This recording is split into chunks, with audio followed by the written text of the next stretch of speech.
Hello. Hi. Welcome to week 4. Yay. Netzach. We are focusing on Netzach this week, which is all about endurance. And the fact that we are filming all these is a great test of endurance. It really is. We are enduring. It is. We focus today, as usual, we start with Chesed. So that's the loving kindness of endurance.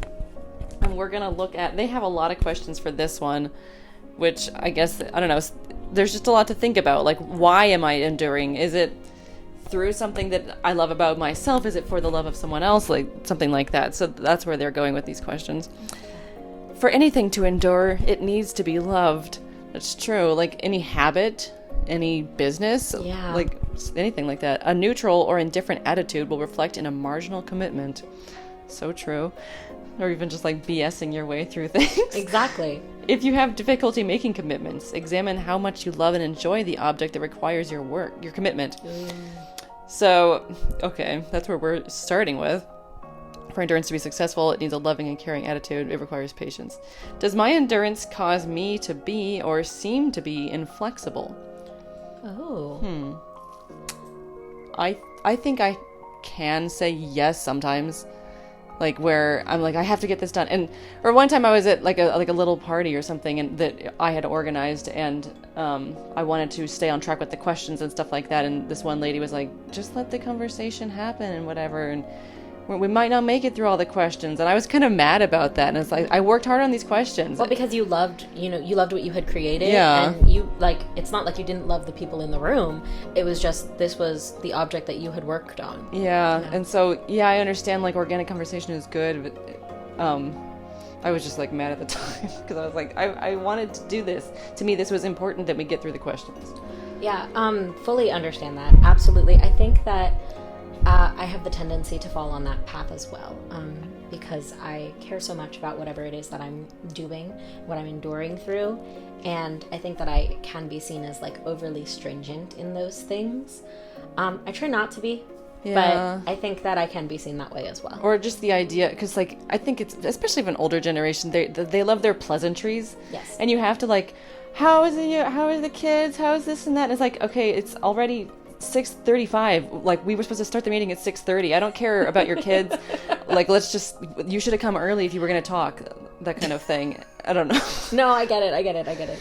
I also do find myself on the other side of that, though, and I'm just like dilly-dallying when we have things that need to get done. So I guess this is a good balancing act for like me. I can when it's with friends and stuff. If it's with a lot of people that I don't really care about, or like I really am there for just business and I don't really care to make those people into more personal relationships, then it's like, okay, wait, we stick to business, please. I don't care that like half of you know the other half. I don't know. Something like that. Am I too demanding? Do others, my employees, friends, children, cooperate with me out of sheer force of my will and drive, or out of love? Yeah, so there's that great question there about sort of like, am I compassionate enough in my endurance, and am I creating a sense of compassion in other folks when I'm enduring? Yeah. Which is a really good question. It's not exactly the question that they asked, but that's what I feel like they're getting at. Yeah, like, because I think if, for example, you were all working on some class project and maybe one person was, because it's always that way, where one person ends up being kind of the mastermind, like, are you doing it because this person is egging you on because they want to get a good grade? Or are you doing it because you also want to get a good grade? Or are you doing it because you enjoy working with these people and you're just having fun and you're not really sure what the grade's going to be, but like you're having fun doing it? Like, there's multiple, and usually I think it comes down a lot to how well you know the other people. Like, especially if it is business stuff. Like, I do what I can to respect other people and things, but it is a lot more fun when you know everybody. And then I want to do stuff for others out of love because it's fun to be with them and stuff. But if it is through work and I'm doing something because someone else needs me to, so like their will and drive, then it's like I'm more doing it so that I don't get fired or like get like I don't know, not an insult, what's the word, punishment, some kind of punishment. Yeah, some sort of like lack of reward or like, yeah. I don't know why my brain is going in this direction, but I'm going to sort of go with it. Because usually that leads in a good spot. But one of the people that I've been really listening to a lot and reading from is Rabbi Sharon Brous of Yakar. And she recently came out with a book called The Amen Effect. And basically it talks about how when we allow ourselves to experience pain and compassion for each other, and we bring a group together, that is what drives our humanity. So this idea of creating compassion in spaces gives us endurance, right? It gives us the ability to go forward in whatever task we're doing. And she was talking recently about protest and how you can have protest from a place of stringency, or you can have protest from a place of chesed, of compassion. And that is a much more enduring protest. That's like the best way to be. Well, even just thinking of that, like there was like a simple study: when employees feel cared about, then they want to stay. So it's like if they see the light bulb being changed, if they see the printer ink is being whatever, people feel cared about, and so they want to work there. They want to continue. Exactly. They want to endure. So they're feeling loved, and they want to continue. If you create a space of chesed, you're going to have a stronger endurance for everything. So it's that simple. Makes sense. I like it. Would I stop at nothing to achieve my goals? No. Would I stop at nothing? Maybe, yeah, like, because, for example, I'm still waiting on a payment from I was never given my deposit back from a landlord in the past. And I went and started the small claims process, and I couldn't get him served. He was never home to be served. And at this point, I just feel like if I was to go, it would be like putting myself in danger. And I know how sketchy he is from like past conversations and whatever. So it's because he's always changing his phone. He wanted stuff in cash. Like that should have been like, a reason to not move in there, but I did. And so in a way, it's like I'm willing to give up that fight because it's not worth my time. Even though like I would like that money back, it's just not worth my time anymore. Yeah, there are fights that as I've gotten older, I'm more willing to give up. When it comes to harming somebody else, that's really like, for myself, less. Like I'll put myself in harm's way if it helps somebody else. But if I could harm somebody else in the way that I'm doing it, I really am much more critical of how far I'm willing to go. I really, really try not to hurt people. I'm not sure I've ever been in that situation that I might hurt somebody, like either physically or... Well, maybe, I don't know. It's my biggest fear. It's actually the only thing I'm afraid of. Fun story. To hurt other people. Yes. That's funny. I guess I'm more afraid of punishment and whatever, so it doesn't even compute or whatever to think about that I would hurt them because I wouldn't have got that far. You wouldn't have even gotten that far. Yeah.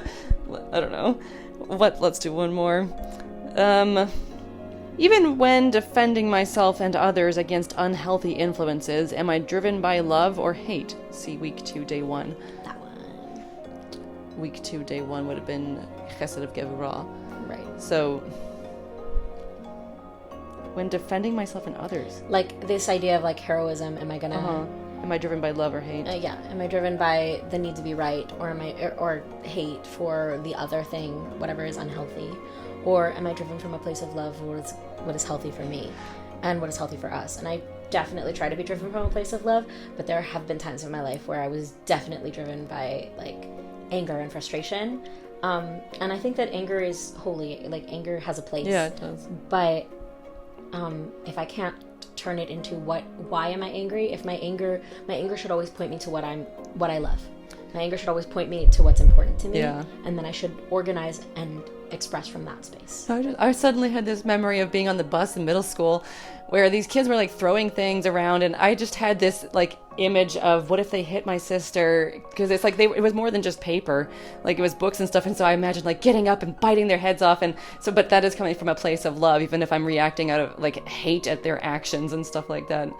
And like, so that happens pretty often too, like when I would be doing closed captioning and I'd hear a story about animal abuse and I'd just want to like rip the owner apart and like, because it's like I feel love for the animal, so hopefully most of my actions come from love, even if it results in like a hate kind of act. Well, and I think that's where we have to temper it, right? Is like we have to figure out what is that line where I'm no longer acting from a place of love and I'm merely acting from a place of hate.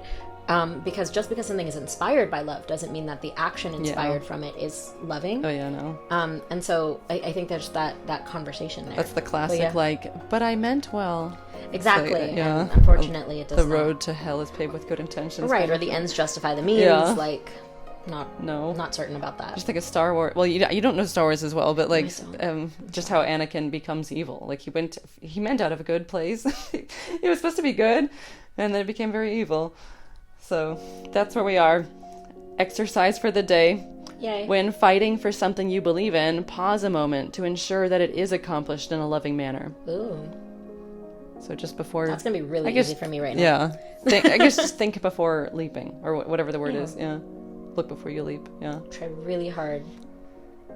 So, let's do it. All right. Let's do it. Thank you. Thank See you. you tomorrow. Goodbye. Bye.